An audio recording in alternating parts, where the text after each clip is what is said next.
Hi, this is Stone. Welcome to the Silicon Age.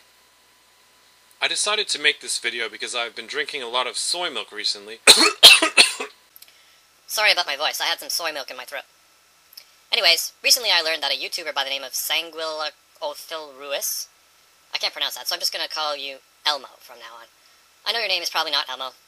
Elmo is a nice, gender-neutral name. Anyways, Elmo dedicated a video to me which is unprecedented. There's this guy on YouTube, and his name is Saint371, if that makes any sense. Saint37ONE. So, like, he was, like, saying that feminism, he said, like, he was basically saying that it leaves people oppressed when it's the opposite. It's trying to, like, work on women's issues and, like, the gender role issue, and, like, it's helping guys who are more on the effeminate side, you know, have a voice as well. So Elmo, you have connected the dots and concluded that we live in a patriarchy. You sound pretty sure about that. But it sounds to me like confirmation bias.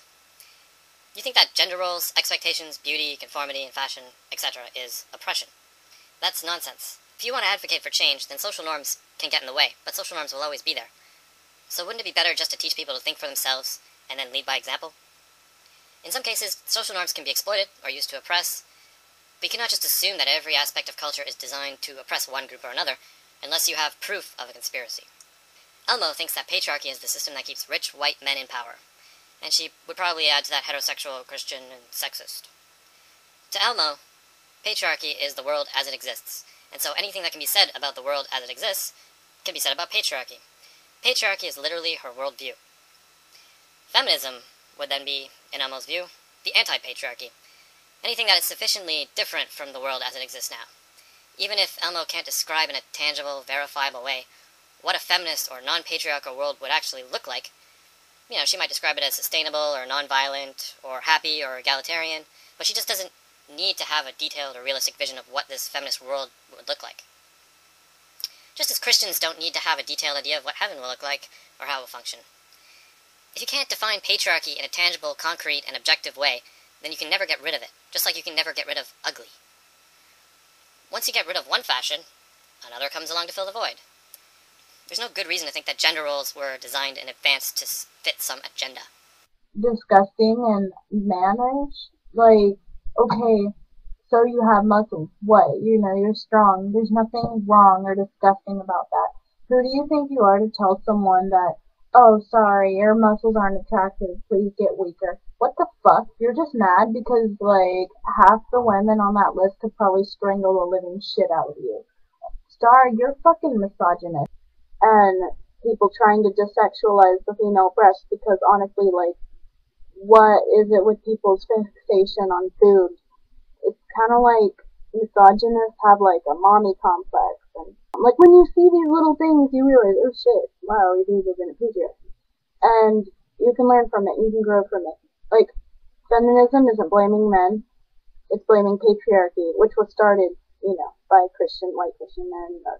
It's survived by white Christian men, but it was started by religious people a long time ago, back when monotheism? No, it was way before that. But you get the point, like, what the fuck? And then he blocked me, like, I can't even, it shows that either he's scared of me, or he's like, oh shit, news, it's gonna ruin my agenda. But I'm calling you out! So, like, this video was made for you, and honestly, like, please look in a dictionary. You say you live in Canada, and you're way better off than us Americans are. I don't know where you get this, like, feminism is evil shit, like, unless you're kind of brainwashed, like. Now, I see that Elmo seems to be a fan of androgyny, but androgyny is no less oppressive than any given form of masculinity or femininity. It's just different. When you conform to an androgynous, let's say, emo or goth look, you're still conforming. Does it not take you, Elmo, a lot of time and effort for you to get your hair to look that way? Oh, but it was a labor of love, wasn't it? Perhaps you didn't feel like a fashion slave when you constructed your look. Is that not still conforming to a standard of beauty? To an outsider, it's pretty obvious that you are conforming. To someone who does not share your tastes and preferences, you do look like a fashion slave and a conformist, regardless of how independent or original you feel. You don't like it when women are shamed for being too strong or too masculine, do you, Elmo? And you also don't like it when men are shamed for not being strong enough or masculine enough. And neither do I, and I don't speak for all MRAs, but many of us shun conformity and arbitrary gender roles. The difference is that when you see examples of either of these, you want to label them as misogyny or patriarchy. In the first instance, you would see a woman being shamed just because she is a woman and conclude misogyny. And in the second instance, you would see femininity itself being shamed and conclude misogyny.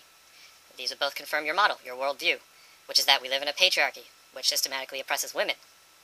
But supposing that instead you start out with the theory that we live in a matriarchy that oppresses men, then how would you be tempted to use the same evidence? How would you interpret the same data, the same facts? Simple. You would see a woman being shamed for being too masculine, and you would conclude that this is misandry because this is an attack against masculinity. And in the case of a man being shamed for not being masculine enough, you would conclude that this is misandry because he is being shamed only because he happens to be a man. This confirmation bias is very powerful, and this is why pseudoscience has so much more credibility than it really deserves. If it were not for confirmation bias, nobody would find Freudian psychoanalysis or critical theory useful, and nobody would be sucked into an organized religion or New Age nonsense, or even an idiosyncratic superstition. But I'm sure that you would dispute what I've just said, wouldn't you, Elmo? Since after all, you see confirming evidence of patriarchy practically everywhere, and you say you've learned from this. You would say that you have more solid evidence to believe in patriarchy theory. But what makes you think that all of the other evidence that you've seen is any better than the example that I've just used? Shall we do more? You also cited the example of sexualizing women's breasts, but not men's. I have no problem with women showing off their breasts or with normalizing bare breasts. You say you know why female breasts are sexualized in our culture, but do you really? Or have you been hasty and gullible?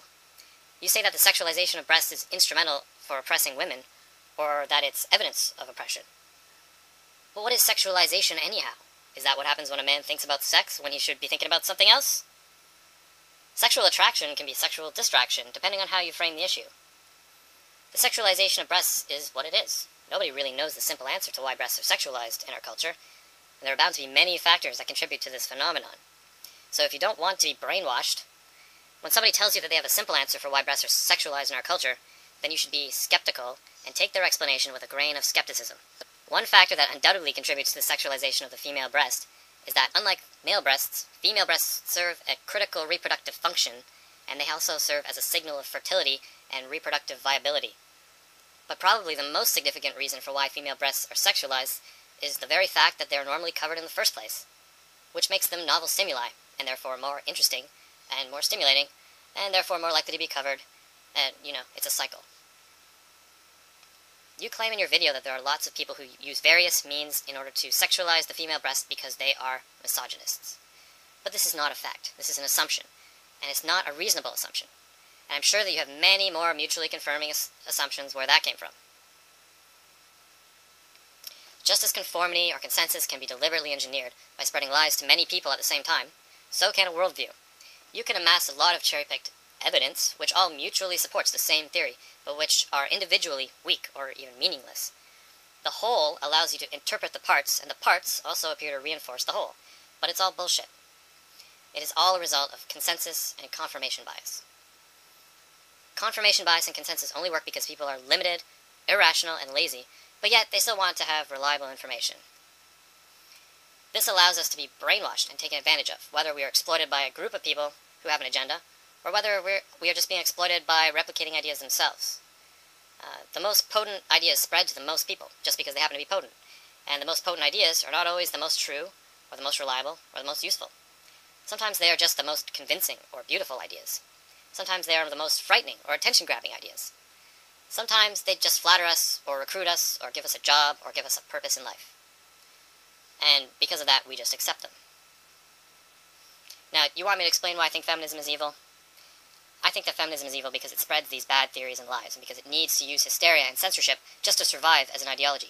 Feminism does not have the facts on its side. Feminism causes people to do things that they would not do if they knew the truth and could see through the empty ideology. Feminism spreads self-promoting lies and propaganda. It supports a real-life war against men, and it uses state power and proxy violence in order to do this, which is not the same as supporting an imaginary patriarchy. Feminism tells you that there are more men on top, but it doesn't tell you that there are more men at the bottom. Feminism tells you that men have more earning power, but it doesn't tell you that women have more spending power. Feminism tells you that the media and advertising attacks women's self-esteem, but it doesn't tell you that the media panders to women. Patriarchy is just a pretext which allows feminists to do what they want to do anyways. It's a dishonest dialectic. It's just a formulaic problem-reaction-solution tool designed to manipulate you. Feminism tells you that women's health is being neglected, but it doesn't tell you that men's health is being neglected to an even greater extent. Feminism is evil because it's exploiting and using Elmo. Feminism has caused you to forget that the other gender is not really your competition. It has caused you to believe that your personal tastes and preferences can be politically subversive. And it's caused you to believe that arbitrary trends and gender norms are really an important part of a larger agenda and a larger power structure. Feminism has taught you that you have a duty to teach other people how to be better people by trying to get them to conform to your worldview. And if those people resist and won't grant you the authority, well then, they're brainwashed or part of some conspiracy. No, your personality is not political. It's just your identity, no matter how much you love yourself. You advised me to consult a dictionary on feminism, but the dictionary can tell you what feminists say they want. It can only talk about vague, subjective ideals and intentions relating to equality or fairness or justice, freedom, but it won't tell you anything about the real-life ideology or beliefs that guide real-life feminists, or what feminists actually do in the name of feminism. It's only through examining what feminists actually believe and say, and do, in the name of feminism, that we can get any sense of what feminism really is. And feminism really is an attempt to vilify and demonize men just because they are men. Feminists instigate moral panics. They tell other people how to live their life. Feminism tries to punish and sabotage people who are not feminist enough. Feminism tries to convert others to its way of thinking. Feminism is a religion, and a toxic one at that.